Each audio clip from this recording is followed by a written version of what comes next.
بسم اللہ الرحمن الرحیم۔ السلام علیکم ورحمۃ اللہ۔ امید کرتا ہوں آپ سب خیریت سے ہوں گے۔ اسلامک ہب آفیشیل کا استخارہ سینٹر پوری دنیا میں موجود استخارہ کرنے والوں سے بہت منفرد ہے۔ اس کی مثال ایک ڈاکٹر کی طرح ہے جو مختلف قسم کے ٹیسٹ دیتا ہے اور 70 سے 90% یہی ہو رہا ہے کہ جن ٹیسٹ کی آپ کو ضرورت نہیں ہوتی وہ بھی آپ کو کروائے جاتے ہیں۔ اسی طرح استخارہ میں بیسیکلی 100 میں سے 90 سے 95% لوگوں کو مسئلہ ہوتا ہی نہیں، اس لیے یہ لوگ استخارہ ہی نہیں کرتے، کیونکہ بتانا ہی جادو بندش ہے تو استخارہ کرنے کی کیا ضرورت ہے۔ تو اس لیے آپ سب سے درخواست کی جا رہی ہے کہ ہم سے رابطہ کریں، استخارہ کروائیں۔ آج ان کی رپورٹ عرض کر رہا ہوں۔ بیسیکلی یہ کراچی سے ہیں اور ان کا جو مسئلہ ہے، انہیں بتایا گیا جادو، تعویذ، نظر بد بھی ہے اور کسی نے مارنے کے لیے ان پر عمل کیا ہے۔ ان کی کنڈیشن یہ ہے کہ یہ جس وقت جیسے بھی کوئی بھی کام کرتے ہیں ان کو فوری نقصان ہوتا ہے۔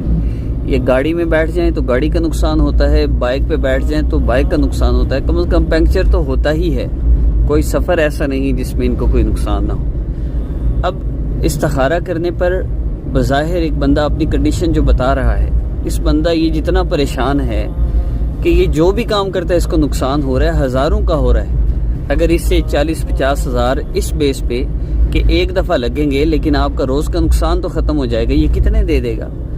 تو یہی کیا جاتا ہے عام طور پر، لیکن حقیقتاً جو بیسک ہے وہ یہ ہے کہ ان کو نہ جادو ہے، نہ بندش ہے، نہ نظر ہے، نہ کوئی تعویذ کروایا گیا ہے۔ استخارہ میں کیا آیا ہے؟ استخارہ میں یہ آیا ہے کہ یہ انہوں نے اپنے والدین سے کسی موقع پر بات کرتے ہوئے ایسا لہجہ اپنایا، ایسی شدت اختیار کی کہ ماں باپ نے ظاہر تو نہیں کروایا لیکن ان کا دل بہت دکھا۔ اس وجہ سے اللہ رب العزت نے اس پر یہ حالات لائے۔